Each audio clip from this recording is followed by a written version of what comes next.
Onde, quando, quanto e quanto comprar Bitcoin? Bem-vindos à aula 10. Essa é a primeira dúvida que a pessoa tem depois de como comprar Bitcoin. Uma vez que ele consegue comprar Bitcoin, que ele vence o nosso primeiro tutorial, ele quer saber, tá barato, tá caro, quando está barato, quando está caro, quanto eu compro agora? Na verdade, eu já comentei aqui diversas vezes e eu normalmente sou bem repetitivo, né? Se vocês forem ver as 20, 30 aparições que eu tenho na internet, em podcasts, normalmente eu falo as mesmas coisas com pequenas variações. Uma das coisas que eu falo é sobre o principal artigo de todas as ciências sociais, que é o problema do uso do conhecimento humano de Hayek, que inclusive, em minha opinião, é o principal das 6 refutações gerais ao socialismo. Qual é o conteúdo desse artigo? Esse artigo faz uma demonstração formal de que ninguém é capaz de definir o valor das coisas para as outras pessoas. Todos os valores são subjetivos. Adam Smith não conseguia compreender isso. Marx também não conseguia compreender isso. O valor das coisas é definido pela pessoa que mais valorizaria ela. Isso também é expresso no Teorema de Quasi, né? Ainda com um desenvolvimento maior, que o Teorema de Quasi diz que se os custos de transação forem baixos o suficiente, a distribuição de coisas final é sempre igual, independente da distribuição inicial, né? Porque sempre a pessoa que valoriza mais vai acabar adquirindo, né? Então, eu não sei o quanto o Bitcoin vale para você. Eu não sei qual a sua preferência temporal. Eu não sei quais são as suas preferências. Tem pessoas que, normalmente, a regra é que o valor marginal do dinheiro seja decrescente. Tem pessoas que têm valor marginal do dinheiro indiferente e tem pessoas que têm valor marginal do dinheiro crescente.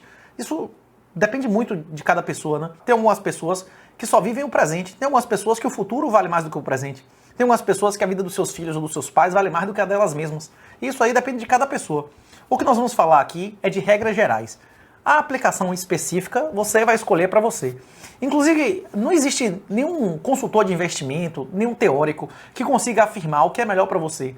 Apenas a pessoa é capaz de julgar o que é melhor para ela mesma, né? Essa é a grande lição do Hayek, né?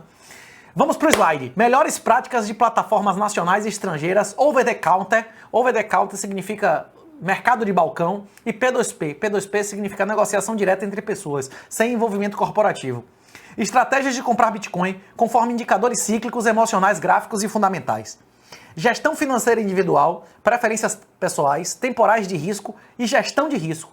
Nakamoto Portfólio. Já recomendamos em 2 aulas antes. Vai lá e faça a sua simulação, dizendo qual a chance que você acha que o Bitcoin tem de sobreviver em 10 ou 20 anos e qual o percentual que você acha que o Bitcoin vai engolir de outros mercados e você vai ter o valuation automático de quanto o Bitcoin deveria estar valendo agora. Correlação e casualidade. Isso é uma questão estatística, mas que muitas pessoas, jornalistas, não sabem isso, né? Haver correlação entre 2 ou 3 ou mais fatores não é sinônimo de casualidade. Há muitos fatores que, por algum motivo, até aleatório, tem alguma correlação e um não é causa do outro, né? DCA Army. DCA significa Dollar Cost Average, a estratégia do custo médio em dólar, o preço médio, né?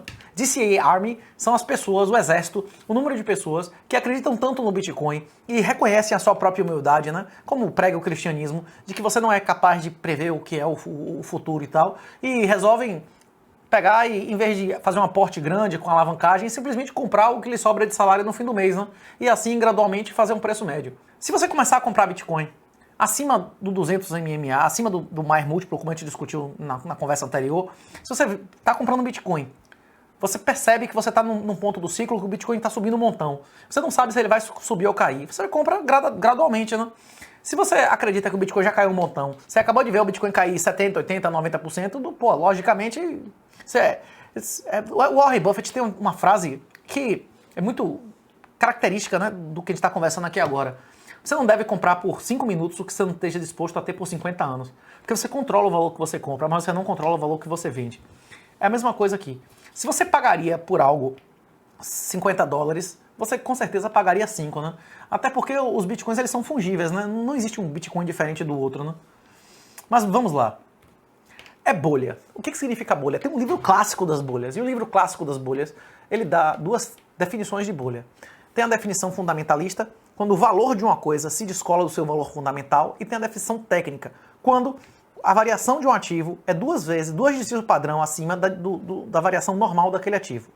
Considerando a definição matemática, é muito fácil afirmar que o Bitcoin sim teve bolhas e quando aconteceram essas bolhas. Tanto que depois de aconteceram essas bolhas, houve correção de 70%, 80%, 90%. São essas que estão indicadas aí na tela. Beleza? Agora, a avaliação de valor fundamental do Bitcoin é mais difícil.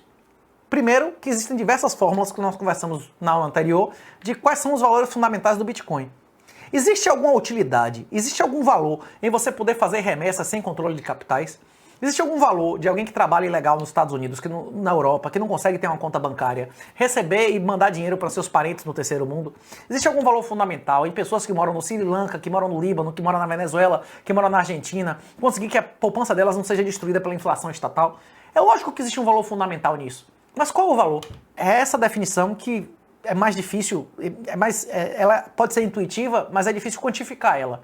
Agora, desvio padrão do Bitcoin é uma coisa materialmente quantificável. Vamos para o slide. Descolamento de valor fundamental ou subida superior do desvio padrão. A segunda definição é objetiva. Segundo essa classificação, o Bitcoin passou 4 bolhas. Em 2011, de 31 centavos para 31 dólares. Entre dezembro de 2012 e abril de 2013, de 13 para 266 dólares.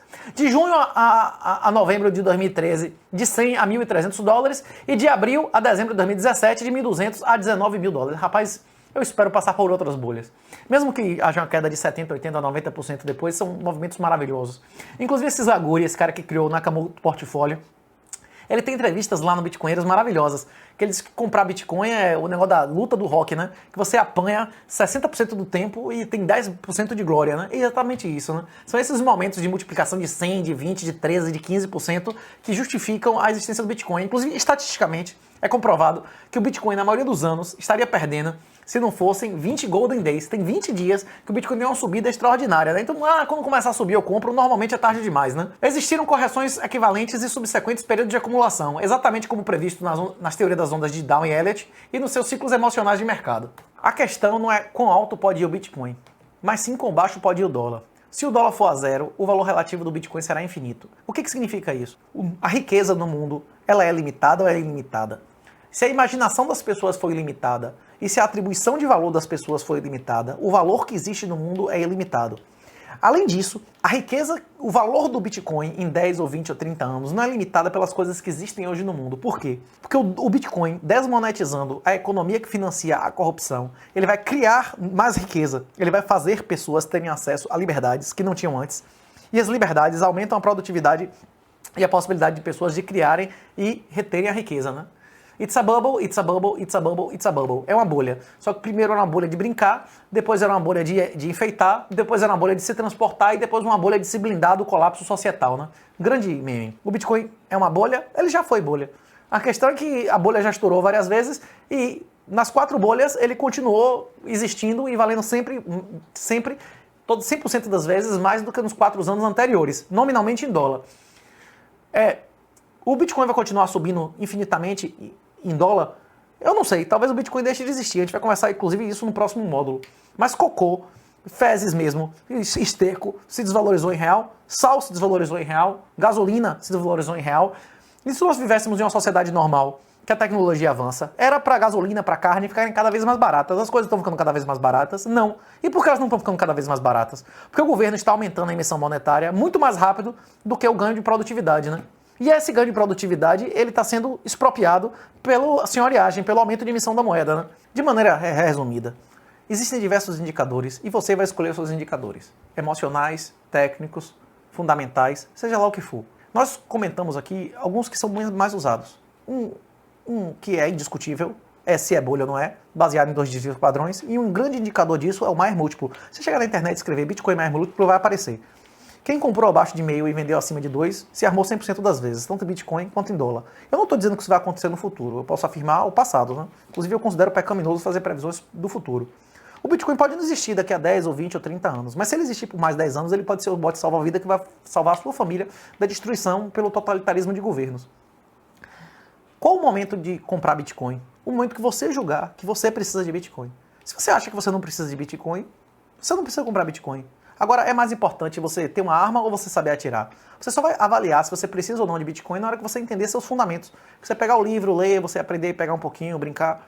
Será que a família do Frutuoso, a família do Eustáquio, a família das pessoas que foram, como é que chama, metralhadas, que foram perseguidas politicamente, eles não precisavam de Bitcoin?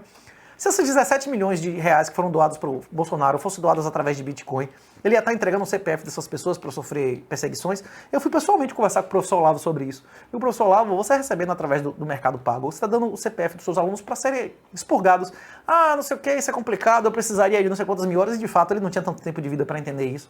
Mas você tem, certo? Você não tem mais tempo de vida do que o professor Olavo teve? É isso. Uma pessoa que faz uma doação para Cogos, uma pessoa que faz uma doação para um opositor real do regime, ele não vai no futuro ser perseguido? Ah, mas ninguém foi preso. Não precisa ser preso. Você acha que a ABIN não tem o banco de dados dessas pessoas? Você acha que um juiz esquerdista, quando vai decidir uma causa judicial, se é para você tomar posse ou não num concurso, ele não vai pesquisar seu CPF onde é que ele está? Você acha que não tem banco de dados de CPF de insurgentes para se fuder, inclusive em pesquisa social, em ação judicial, em qualquer coisa relacionada a judiciário, qualquer coisa relacionada a benefício público? Pelo amor de Deus, todos nós sabemos que existe, né? Então, é isso. O melhor momento de comprar Bitcoin é aquele momento que você se sentir, que você avaliar para você mesmo Bitcoin ou qualquer outra coisa na vida. Agora, se você construir critérios objetivos e seguir esses critérios objetivos, você vai fugir dos pleasure traps. Existem várias armadilhas emocionais que a maioria das pessoas não ganha dinheiro no mercado porque fazem um plano objetivo e não conseguem segui-lo. Se você fizer um plano e você seguir esse plano, normalmente você tem um resultado muito maior do que agindo por impulso ou emocionalmente, né?